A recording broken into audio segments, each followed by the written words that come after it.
तर आता आपण सेकंड क्वेश्चन बघणार आहे की सेकंड क्वेश्चन काय, the number of independent KVL and KCL equations for network with N nodes and L links are respectively.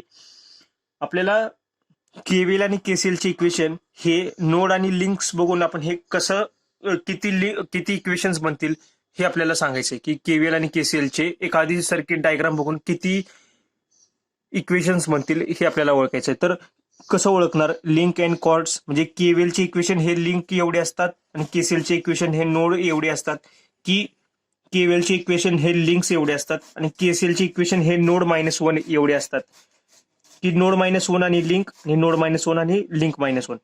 तर एक लक्षात ठेवा की केव्हीएल चे इक्वेशन हे आता आपले या एक्झाम्पल मध्ये आपण बघितलं तर आपले 3 इक्वेशन्स बनले, ठीक आहे ना. तर लिंक्स आपले 3 होते, ठीक आहे, त्यामुळे 3 इक्वेशन बनले. आपले मेश लूप आपले 3 लूप झाले होते, ठीक आहे.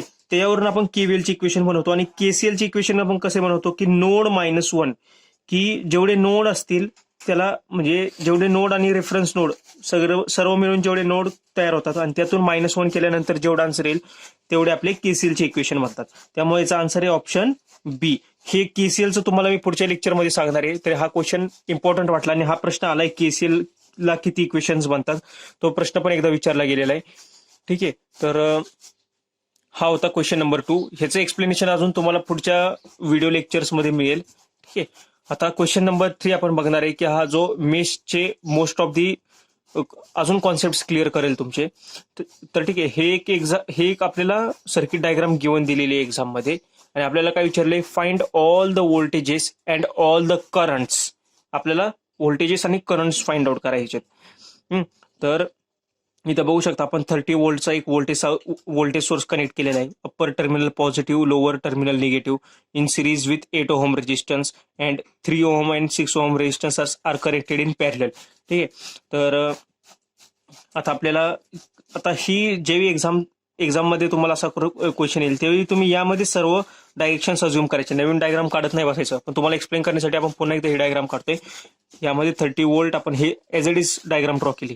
आता हे तुम्हाला ह्या डायग्राम मध्ये पहिलं तुम्ही काय लिहिणार की हा लूप पहिला आहे, या लूप मधनं करंट फ्लो होणारा करंट आहे I1. तर हा I1 आहे, हा I2 आहे. तर या दोघांमधून इथे डिफरन्स होऊन करंट येणार आहे की हा इनकमिंग आहे. सपोज हा जर 100 एम्पियर येत असेल तर इकडे 30 एम्पियर जातोय, तर खाली जाणारा करंट हा काय असणार आहे, या दोघांची वजाबाकी असणार आहे. म्हणून I1 मायनस I2 हा करंट खाली जाणार आहे. असा इथे हा 3 ओहम मधून जाणारा करंट आहे. आणि या आपण काय केलं आता की आपल्याला इथे न्यूमेरिकल मध्ये दिलंय की 3 ओहमच्या अक्रॉसचं व्होल्टेज आहे V2, या 6 ओहमच्या अक्रॉसचं व्होल्टेज आहे V3, या 8 ओहमच्या अक्रॉसचं व्होल्टेज आहे V1, ठीक आहे. तर आता आपण काय करणार की पहिल्यांदा आपण, ठीक आहे, एवढं तर आपण मार्क केलं, आपल्याला मार्क करायला एवढं तर समजलं. हा करंट असा जातोय, हा सेकंड लूप मधला करंट कुठला आहे, हा I2. हा I2 करंट कुठं जातोय, 6 ओहम मधून असा या 3 ओहम मध्ये जातोय, ठीक आहे. तर सेकंड लूप साठी कसा येणार करंट, तो हा करंट आला I2 इथे, हा करंट I2 असा फिरून इथे आला, इथं परत आपण केसीएल अप्लाय केला, ठीक आहे. केसीएल अप्लाय केल्यानंतर कसं आलं, हा करंट येतोय I2, यातला काही करंट पुढे जातोय आणि काही करंट खाली जातोय. मग हा खाली जाणारा, हा इकडून 3 ओहम मध्ये जाणारा करंट काय असेल, हा I2 मायनस I1, ठीक आहे. किंवा तुम्हाला अजून एक ट्रिक सांगतो, जर तुम्हाला हा जरी करंट कळला कसा काढायचा, I1 मायनस I2 हा तर समजला ना तुम्हाला, हा I1 येतोय, यातला काही करंट I2 पुढे जातोय, काही करंट खाली जातोय, I1 मायनस I2.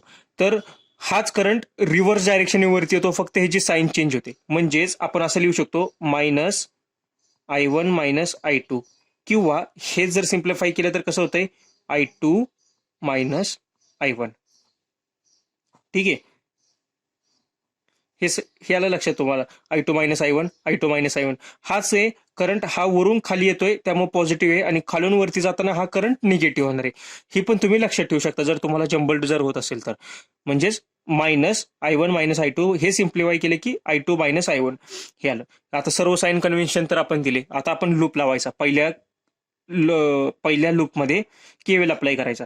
तर जाताना असं गेलो आपण, पहिल्यांदा आपल्याला साइन लागलं मायनसचं, म्हणून -30, पुढे गेलो आपण इकडं हा करंट असा I1 आहे, तर हा I1 करंट जातोय 8 ओहम मधून, म्हणून हे जे क्रॉस व्होल्टेज पहिले पॉलॅरिटी पॉझिटिव्ह आहे निगेटिव्ह, म्हणून व्होल्टेज काय येणार प्लस, हे पहिलं काय लागतंय आपल्याला पॉझिटिव्ह, म्हणून positive V I into R. तर आय काय जातो यातून जाणारा करंट काय I1 इंटू रेजिस्टन्स 8, म्हणून 8 इंटू I1 खाली गेलो प्लस, परत इथं पहिली ही पॉलॅरिटी बघूयात. पहिल्या लूपला हे साईन बघायचे पॉझिटिव्ह, हे पॉझिटिव्हचं पॉझिटिव्ह, यातला रेजिस्टन्स 3 ओहमचा 3, यातून जाणारा करंट काय आहे I1 मायनस I2, म्हणून इथं आलं I1 minus I2 is equals to 0. ठीक आहे, तर हे जर इक्वेशन सॉल्व्ह केलं तर काय येते बघा, 8I1 प्लस 3I1 म्हणजे 11I1, हा मायनस 3I2 आणि हे मायनस 30 इकडे गेले की प्लस 30, म्हणून हे आलं प्लस 30. हे इक्वेशन नंबर 1 झालं आपल्याला, हे आलं लक्षात. ठीक आहे, आता या लूपला केव्हीएल अप्लाय करूयात. या लूपला केव्हीएल अप्लाय केला, मी आता काय बघितलं, हा करंट I2 आहे, हा I2 करंट असा येतोय 6 ओहम मधून, 6 ओहमच्या अक्रॉसचं व्होल्टेज आहे V3. ठीक आहे, मग हा करंट असा आला इकडे खाली, इथं पॉझिटिव्ह साईन आहे, म्हणून इथं पॉझिटिव्ह, याचा रेजिस्टन्स काय 6 ओहमचा 6, यातून जाणारा करंट काय I2, म्हणून I2 आलं लक्षात.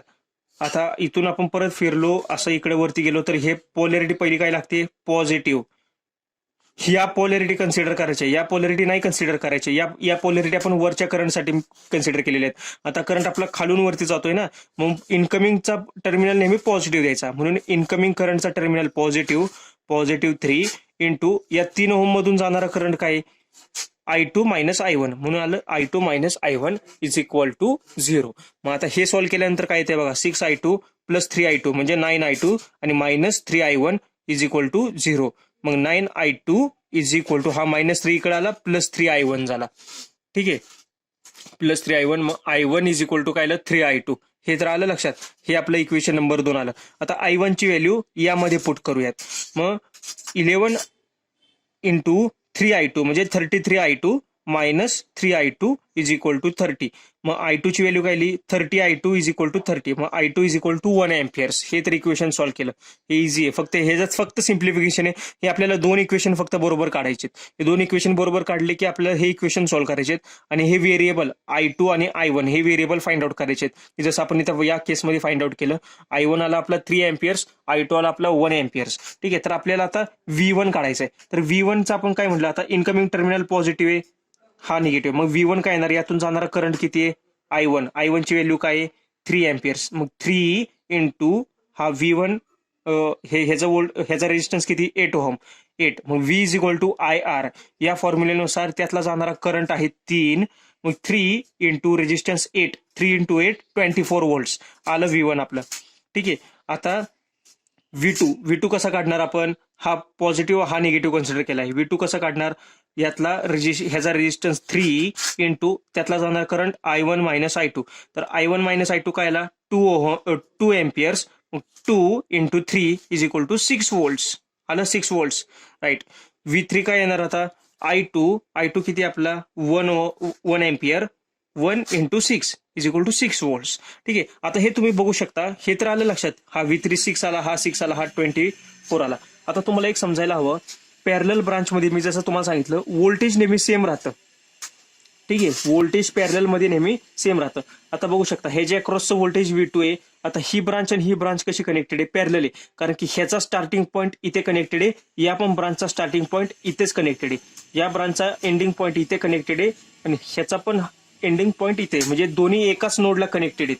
ठीक आहे, त्यामुळं पॅरलल जर रेजिस्टन्सेस असतील तर त्याचं व्होल्टेज नेहमी सेम राहतं, म्हणून V2 आणि V3 हे दोन्ही व्होल्टेजेस सेम आहेत. इथं तुम्ही बघू शकता 6 ओहम्स 6 व्होल्ट्स आणि 6 व्होल्ट्स आलं लक्षात. फक्त पॅरलल मध्ये करंट डिवाइड होतो, कारण की इथून आलेला करंट हा काही करंट इकडे जातो, काही करंट इकडे जातो, त्यामुळे करंट डिवाइड होतो, पण पॅरलल मध्ये व्होल्टेज नेहमी सेम राहतं, हे तुम्ही समजून घ्या.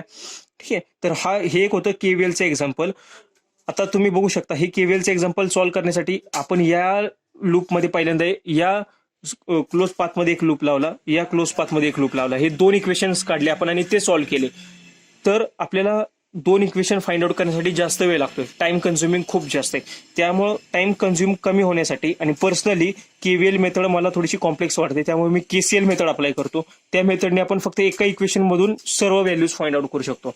तर नेक्स्ट लेक्चरमध्ये आपण KCL बघणार आहे की KCL किर्चॉफ्स करंट लॉने आपण नोडल अनालिसिसने आपण कसं फाइंड आउट करू शकतो. हे मेश अनालिसिस थोडंसं कॉम्प्लेक्स आहे, त्यापेक्षा नोडल अनालिसिस सिंपल आहे, कमी वेळामध्ये आपण न्यूमरिकल्स फाइंड आउट करू शकतो आणि प्रत्येक ब्रांचचा करंट आणि व्होल्टेज पूर्ण व्हॅल्यूज आपण फाइंड आउट करू शकतो. तर नेक्स्ट व्हिडिओमध्ये आपण नोडल अनालिसिस पाहूयात. ठीक आहे, थँक्यू.